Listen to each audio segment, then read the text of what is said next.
Nuestro Padre Celestial, en estos momentos en los cuales iniciamos con la exposición de tu palabra, acudo a través de tu Hijo amado, como mi único abogado, mediador e intercesor ante ti, a tu trono de la gracia, suplicándote me des tu ruach para poderlo desarrollar y sea de bendición conforme a tu voluntad.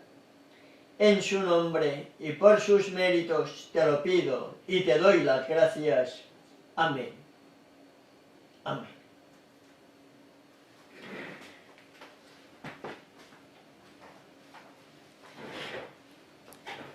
De nuevo, mis amados hermanos y hermanas, una cordial bienvenida a todos cuantos en estos momentos puedan estar en nuestra sintonía, ya sea a través de las ondas radiales, como también a través de los perfiles de Radio Dimensión Apostólica y también en mi perfil particular. Reciban todos, repito, mi cordial saludo y, de una manera muy especial, aquellos que guardan las fiestas solemnes de Yahweh, un feliz Yom Kippur. Hoy, el pueblo de Israel, el pueblo de Elohim esparcido por el mundo entero, celebra Yom Kippur. Celebra el día del perdón. Celebra el día de juicio. Celebra el día de expiación.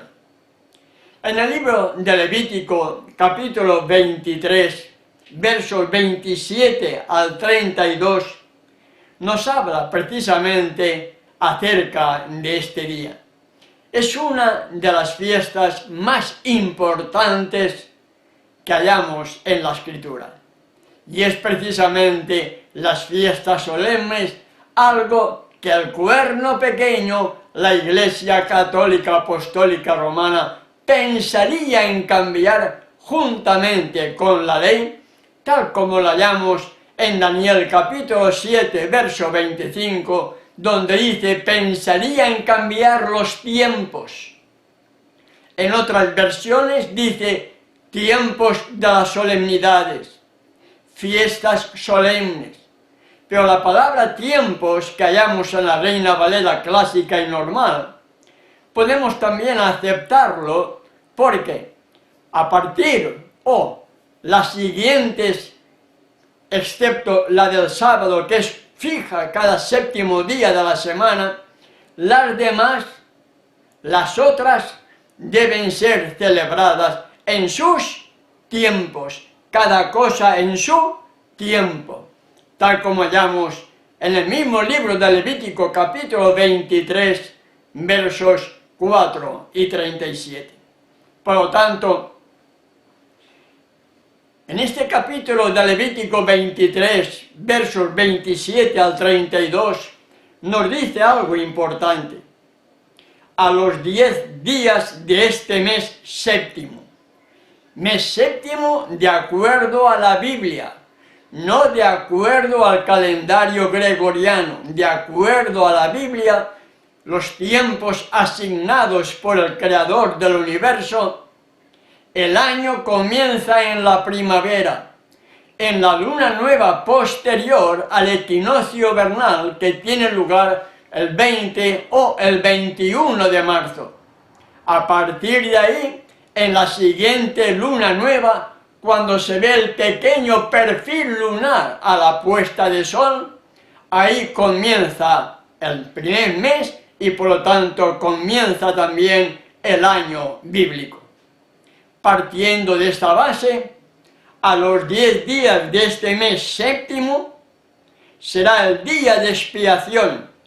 Tendréis santa convocación y afligiréis vuestras almas y ofreceréis ofrenda encendida a Yahweh.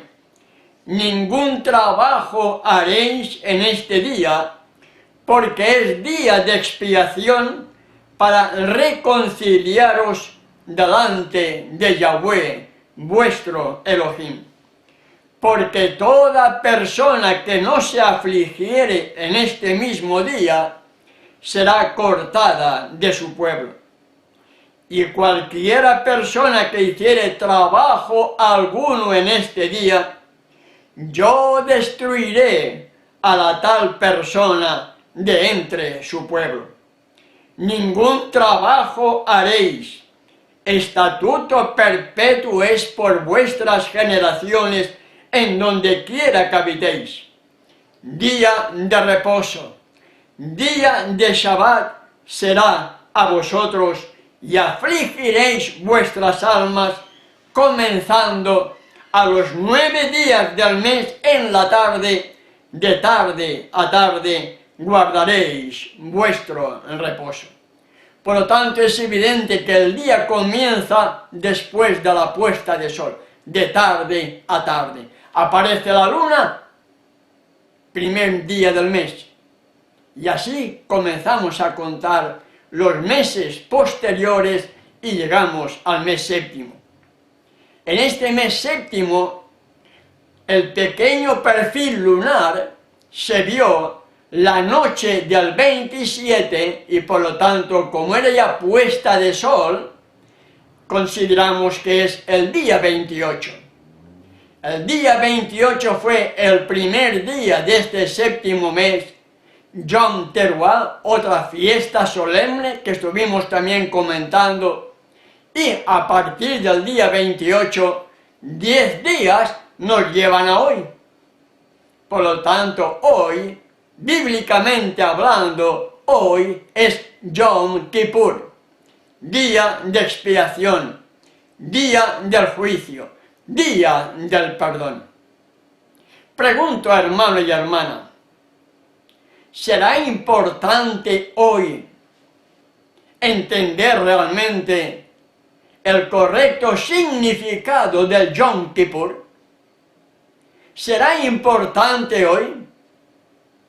Vamos a ver si nuestro Padre Celestial me permite poder desarrollar el significado del ayer, para que, habiendo clarificado o recordado el significado del Yom Kippur en el ayer, mañana, si Él nos permite seguir teniendo salud y vida a todos y cada uno de nosotros, estaríamos exponiendo, estaríamos desarrollando el correcto significado del Yom Kippur para este tiempo del fin.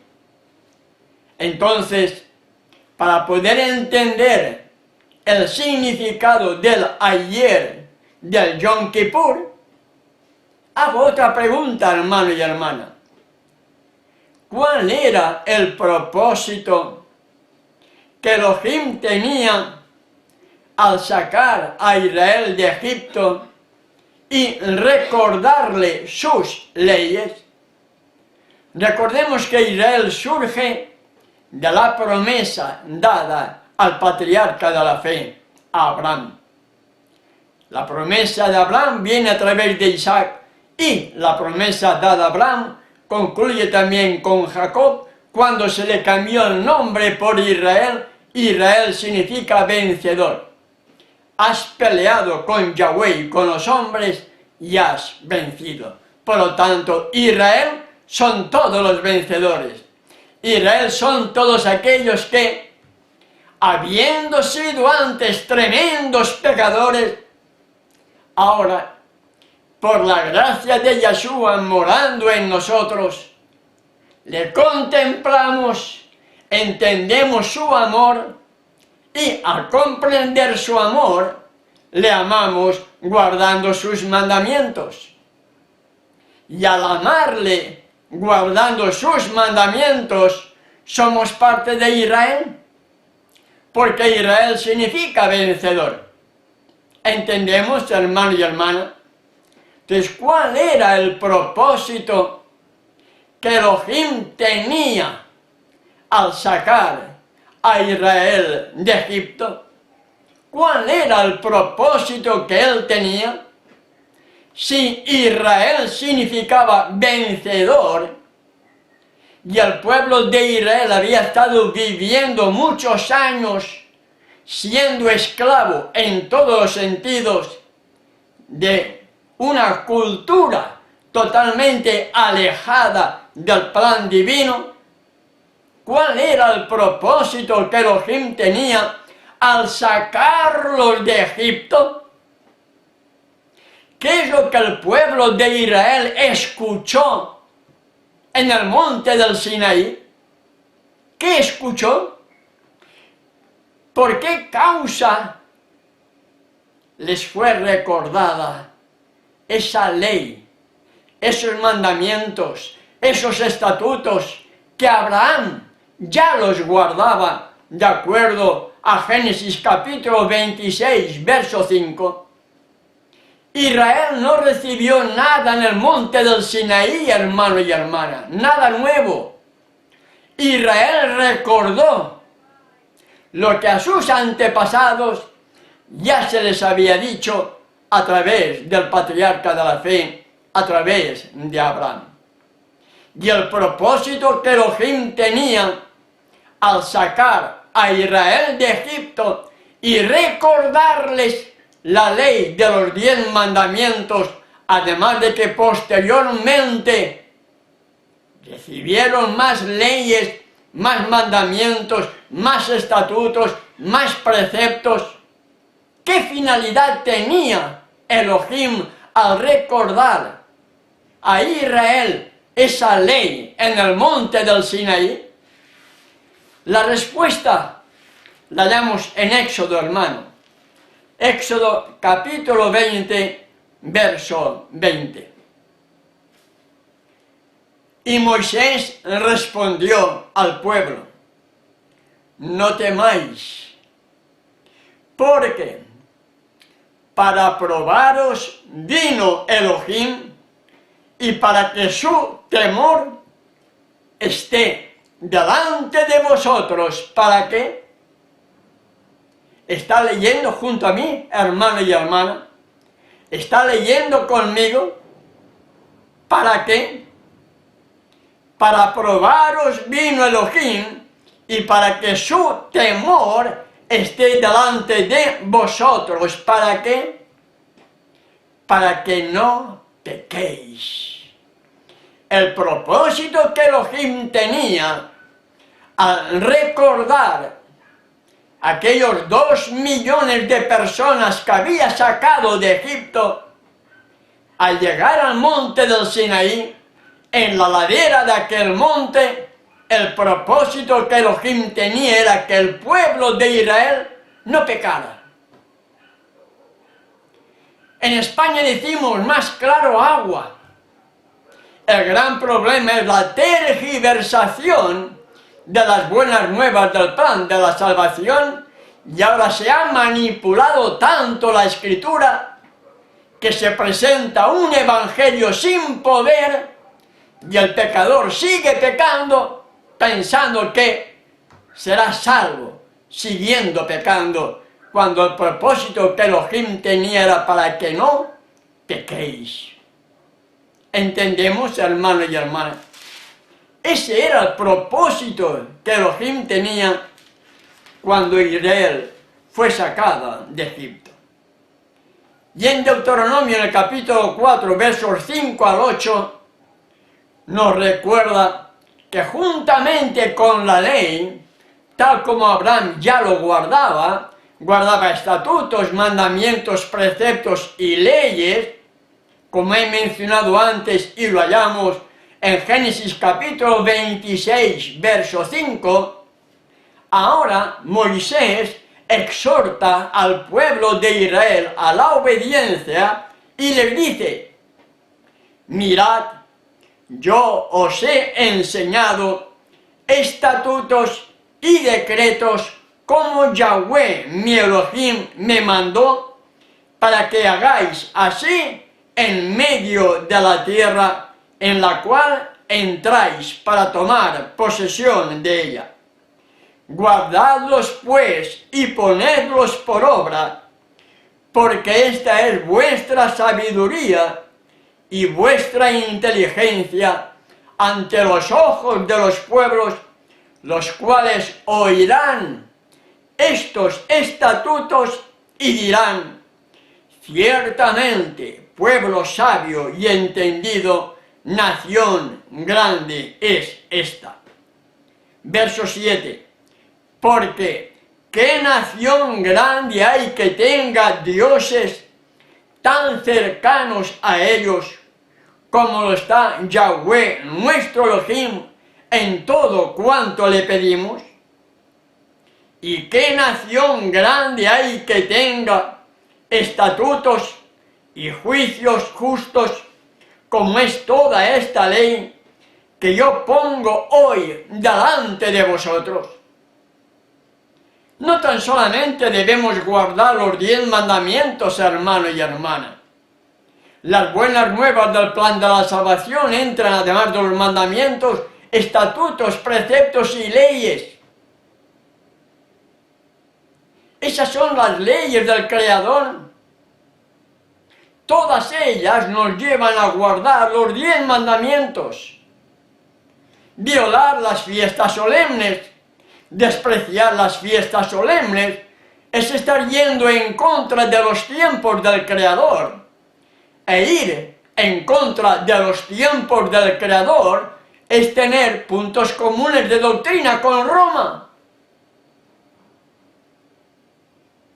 Y eso es lo que a muchos les cuesta entender, hermano y hermana. No es un evangelio tan light como nos lo han presentado. Es light cuando tú conoces la verdad y permites que Él transforme nuestra vieja naturaleza y hacemos las cosas de una forma espontánea. Pero cuando no hay conversión, todo es una carga. Las personas no convertidas, todo es una carga. Y no se dan cuenta que la carga que tienen ellos es precisamente la carga de la desobediencia, la carga del pecado que tanto les cuesta sacar. ¿Entendemos, hermano y hermana?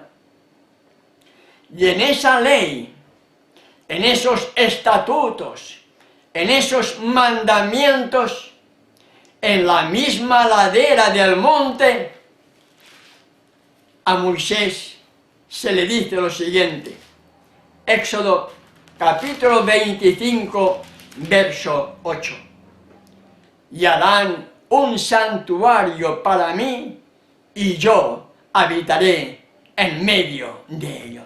Oh, mi querido hermano y hermana, el Yahweh del Viejo Testamento, el mismo Hijo de Elohim, el Yahshua en el Nuevo Testamento, le dice a Moisés, y harán un santuario para mí, y yo habitaré en medio de ellos.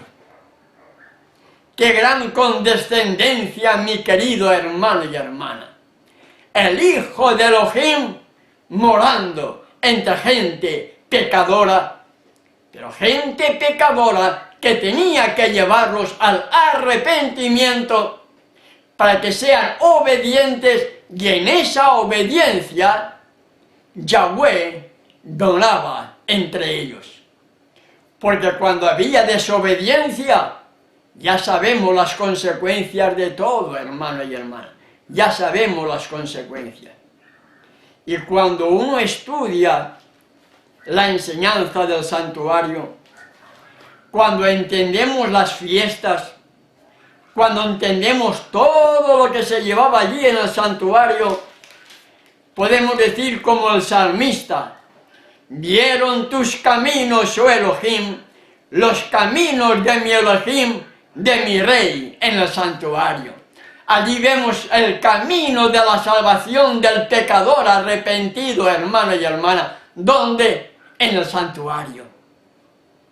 De ahí la importancia de comprender el significado del santuario antes de la venida de Yahshua y entender el santuario, qué significado tiene hoy, porque el santuario que se le dio a Moisés que edificara era una copia en miniatura del santuario celestial.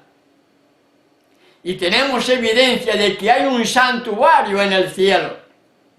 Y si hay un santuario en el cielo, debemos entender correctamente el significado del santuario terrenal para mañana ver si podemos entender el correcto significado del santuario celestial. Y en ese camino de Elohim que está en el santuario, el pecador arrepentido recibía el perdón. El pecador arrepentido era perdonado. Pero vamos a ver qué pecados eran llevados al santuario. Todo esto, hermano y hermana, todo esto tenía como finalidad lo que hallamos en Deuteronomio capítulo 7, verso 6. Deuteronomio capítulo 7, verso 6. Porque tú, está hablando a Israel, porque tú eres pueblo santo. Porque tú, Israel, eres pueblo apartado. Apartado para Yahweh tu Elohim. Yahweh tu Elohim te ha escogido para hacerle un pueblo especial más que todos los pueblos que están sobre la tierra. Meditamos en esto, hermano y hermana. Israel fue sacado de Egipto para que fuera un pueblo santo, para que fuera un pueblo apartado para Yahweh, para que fuera un pueblo especial, diferente a todos los pueblos que habían en aquel entonces. ¿Entendemos? Y si entendemos que el propósito que Yahweh tenía para Elohim era que fuera un pueblo santo, especial, diferente a todos los demás pueblos que habían en la tierra, surge la pregunta relacionada con el santuario. ¿Qué pecados se llevaban al santuario? ¿Qué pecado el pecador tenía que dar muerte al cordero, porque sin derramamiento de sangre no hay perdón de pecado? ¿Qué pecado era llevado al santuario? Y es evidente, hermano y hermana, que el que no ha cometido el pecado no sabe si ese sacrificio fue un pecado involuntario o un pecado de soberbia o un pecado consciente de que iba a pecar. Eso solamente lo sabía el pecador. Pero la Escritura me indica algo muy importante. Y por lo tanto, en la hora del Yom Kippur, en el día del perdón, en el día de expiación, en el día del juicio, solamente se podían perdonar los pecados cometidos por hierro, los pecados cometidos en forma involuntaria. Lo hallamos, por ejemplo, en Levítico capítulo 4. Levítico capítulo 4, verso 2, nos dice lo siguiente. Habla a los hijos de Israel y diles: cuando alguna persona pecare por hierro en alguno de los mandamientos de Yahweh sobre cosas que no se han de hacer e hiciere alguna de ellas, el capítulo 4 de Levítico lleva como título ofrendas por el pecado. Y aquí estamos viendo cómo si alguna persona pecare por hierro, verso 3, si el sacerdote ungido pecare según el pecado del pueblo, por hierro. Verso 13, si toda la congregación de Israel hubiere errado, ¿entendemos? Verso 22, cuando pecare un jefe e hiciere por hierro. Verso 27, si alguna persona del pueblo pecare por hierro, es evidente que las ofrendas por el pecado, la muerte del cordero totalmente inocente, era solo por causa de pecados cometidos por hierro, pecados cometidos de una forma involuntaria. Lo hallamos también en Números capítulo 15, versos 22, 24 y 27, haciendo la misma referencia a los pecados cometidos por hierro. ¿Qué sucedía con el pecador que cometía un pecado sabiendo que era pecado? Tenemos el caso del blasfemo. Levítico 24, versos 10, 16, era muerto. El caso de los inmundos, personas que fuesen inmundas, eran sacadas del campamento. Tenemos la muerte de los espías rebeldes en Números capítulo 13. Y tenemos también en Números capítulo 15, verso 30, el pecado de cualquier persona que cometiere un pecado con soberbia. Entendemos, hermano y hermana, al santuario terrenal solamente se podían llevar los pecados cometidos por hierro, los pecados cometidos por error, los pecados cometidos por ignorancia, para mantener en ese pueblo la santidad, para ser un pueblo especial, diferente a todos los demás pueblos que habían en la tierra. Esa era la finalidad del santuario, hermano y hermana.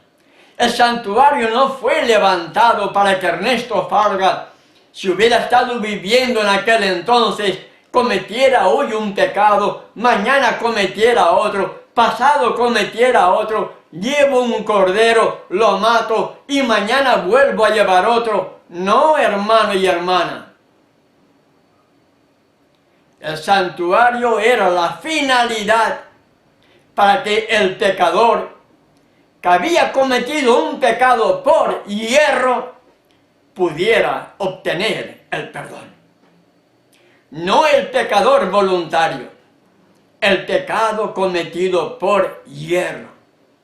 Yendo al santuario, dando muerte a ese cordero totalmente inocente, y el cordero estaba simbolizado con aquel cordero de Elohim que quita el pecado del mundo, con aquel cordero sin mancha y sin contaminación, ya destinado desde antes de la fundación del mundo, el Mesías Yahshua. A él representaba. Por lo tanto, en el santuario terrenal solamente se podían llevar los pecados cometidos por hierro. Y entendiendo esta misión de lo que era el santuario terrenal en aquellos tiempos bíblicos, en el capítulo 16 del mismo libro de Levítico hallamos el día de expiación, el Yom Kippur, el día del perdón, un día como hoy. ¿Qué sucedía un día como hoy hace 2000 años atrás? ¿Qué sucedía? La historia la hallamos ahí, hermano y hermana. En el capítulo 16 de Levítico te indica cuál era la obra que el sumo Cohen hacía ese día de expiación. En primer lugar, por sus propios pecados y por los pecados de su familia para poder entrar y posteriormente presentar la obra mediadora ante el pueblo. Nos dice en el capítulo 16, nos habla de dos machos cabríos. Dos machos cabríos. Uno por Yahweh era sacrificado. Lo tienes ahí, hermano y hermana. Es por intentar ganar tiempo para ver si podemos terminar en el tiempo que me queda el significado correcto del santuario de ayer. Dos machos cabríos. El que estaba destinado para Yahweh era sacrificado. Y el otro por Azazel. En otras versiones, en lugar de Azazel, aparece emisario. Y ese macho cabrío vivo era enviado al desierto. La historia bíblica me indica que el sumo Cohen ponía las manos sobre la cabeza del macho cabrío, transfería los pecados que habían sido llevados al santuario, los transfería sobre la cabeza del macho cabrío vivo y era enviado al desierto. ¿Qué representa esto, hermano y hermana?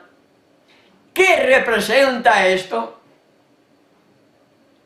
El macho cabrío que fue sacrificado para Yahweh representa que mis pecados eran presentados a Él a través del Hijo, porque con derramamiento de sangre hay perdón, y si no hay derramamiento de sangre no hay perdón de pecados, y por lo tanto, como mediador, el sumo sacerdote intercedía ante el Padre con ese macho cabrío para perdonar los pecados que el pecador arrepentido había depositado en el santuario, esos pecados cometidos involuntariamente. Pero esos pecados que habían sido transferidos en el santuario a nuestro Elohim a través de la obra mediadora y la muerte del Cordero, por otra parte, ese macho cabrío recibía al mismo tiempo los pecados de las personas y era enviado al desierto, donde allí tenía que morir en la soledad, cargando con los pecados de todos aquellos que habían confesado esos mismos pecados llevados al santuario. No sé si lo podemos llegar a entender, hermano y hermana. El autor del pecado, Satanás, va a recibir todos los pecados de todos aquellos que, habiendo sido antes tremendos pecadores, ahora, por la gracia de Yahshua, morando en nosotros, hemos permitido ser transformados, nos ha hecho nuevas criaturas, le amamos, guardamos sus mandamientos, cometemos algún pecado por error, lo confesamos, lo abandonamos, todos esos pecados irían sobre el macho cabrío enviado al desierto, símbolo de Satanás, que recibirá los pecados de todos aquellos que se hayan arrepentido de cuantos pecados hayan o hayamos cometido en nuestra vida. ¿Entendemos? Por eso Satanás no quiere que ni tú ni yo nos salvemos, hermano y hermana. Debemos estudiar la Escritura sin prejuicio. Por eso tenemos tantos problemas para poder seguir al Maestro de Galilea. Por eso la vida de un verdadero creyente no es fácil, hermano y hermana. porque vas en contra del mundo, vas en contra de la corriente, y debemos vivir como los salmones. Los salmones, cuando llega la época de procrear, van en contra de la corriente, ascienden. Nosotros tenemos que ir también en contra de la corriente cuando estamos viendo ya la llegada de meta, hermano y hermana, para poder recibir la corona incorruptible. Entonces, si los pecados que se llevaban al santuario eran solamente los pecados cometidos por hierro, los pecados cometidos por ignorancia,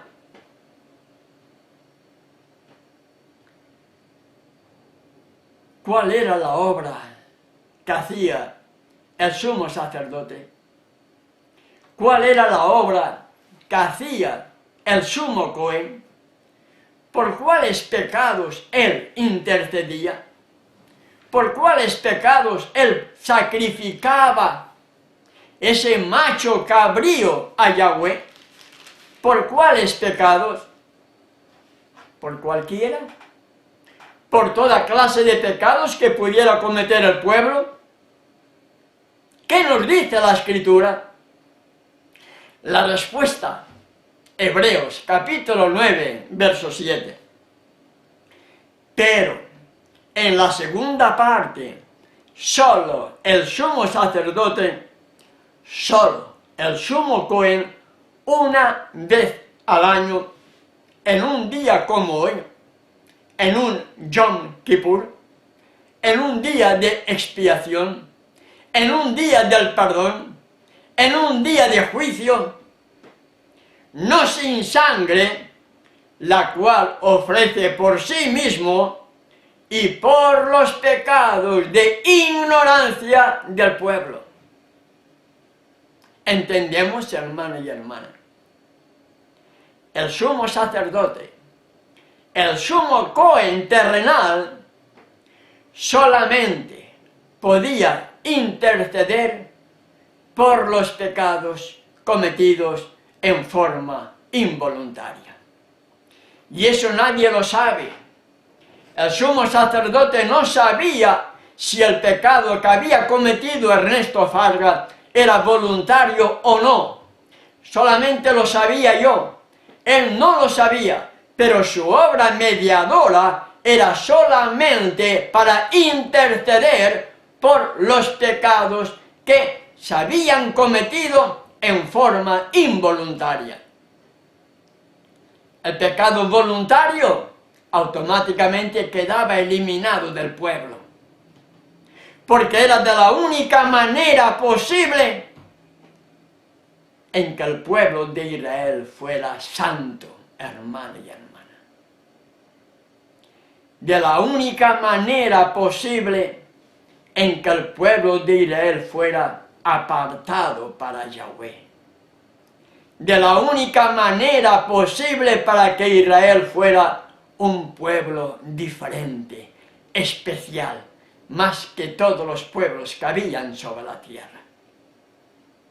¿Será diferente hoy, hermano y hermana? ¿Será diferente hoy? Hay una gran tristeza a veces en mi vida cuando veo personas que dicen que son creyentes viviendo como vive el mundo, participando de las fiestas del mundo. ¿Qué diferencia hay entre una creyente y una mundana? O en la comida, comiendo casi lo mismo que el mundo. Es cierto que no se comen animales inmundos, pero aprovecho la ocasión para decir que hoy no hay ningún animal considerado como limpio, a no ser que sea un animal limpio, pero criado por usted, sacrificado por usted, y una vez muerto, desangrado y a la olla. De lo contrario, ese animal que usted considera que es limpio, no lo es, porque no está comiendo pasto normal, no está comiendo pasto natural, no es desangrado, y cuando llega a su cocina han pasado horas, han pasado días, y su carne está en proceso de putrefacción y por lo tanto entrando en su organismo carne putrefacta de un animal muerto, con sus virus, con sus bacterias, están entrando en su organismo que le pueden producir las terribles enfermedades que hoy parece ser que acaparan al mundo entero. La única finalidad, hermano y hermana, para concluir la reflexión de esta noche, para que el pueblo de Israel fuera santo, especial, diferente a todos los demás pueblos que habían en la tierra, era que guardaran sus leyes, que guardara los 10 mandamientos, que guardara los estatutos, que guardara los preceptos para ser un pueblo santo, un pueblo especial, diferente a todos los demás pueblos de la tierra y fueran un testimonio vivo del gran amor de Elohim por su pueblo.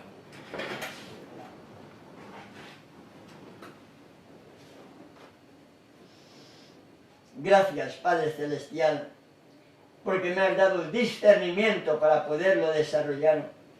Todo está en tus manos, Padre, para que sea hecho conforme a tu voluntad. En el nombre de tu Hijo amado, te lo pido y te doy las gracias. Amén. Amén.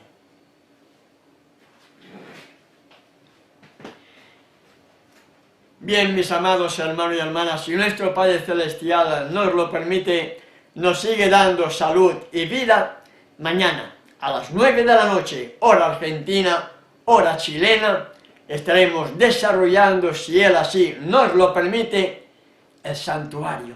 Hoy, su verdadero significado en un día como hoy, en un Yom Kippur, en un día de juicio, el correcto significado para hoy, para que podamos ser parte de ese pueblo santo, especial, diferente a todos los demás pueblos que hay sobre la tierra. Si Él así nos lo permite, hasta mañana. Tengan todos y cada uno de ustedes una feliz noche, un buen descanso y reciban mi cariño y mis abrazos a aquellos que están en nuestra sintonía y gracias por estar entre nosotros. Hasta mañana.